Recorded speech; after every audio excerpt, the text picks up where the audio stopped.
శుభ వైకుంఠ ఏకాదశి.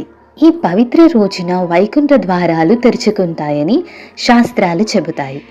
కానీ ఆ ద్వారాలు ఆకాశంలో కాదు, మన హృదయంలో తెరుచుకుంటాయి. ఒకసారి కనన్ అనే పేద వేటగాడు తెలియకుండానే ఏకాదశి రోజున ఉపవాసం చేశాడు. ఆకలితో అలసటతో ఒక బిల్వ వృక్షం కింద కూర్చుని నిద్ర రాకుండా ఆకులు కోశాడు. ఆ ఆకులు కింద పడి ఉన్న శివలింగంపై పడ్డాయి. ఆకలి ఉపవాసమైంది, భయం జపమైంది, అజ్ఞానం భక్తిగా మారింది. మరణ సమయంలో యమదూతలు వచ్చారు, కానీ దివ్యకాంతి వారిని ఆపింది. అప్పుడు శ్రీ మహావిష్ణువు ప్రత్యక్షమై అన్నారు, ఏకాదశి పరిపూర్ణల కోసం కాదు, శరణాగతి ఉన్న వారి కోసం అని. కనన్ వైకుంఠాన్ని చేరాడు.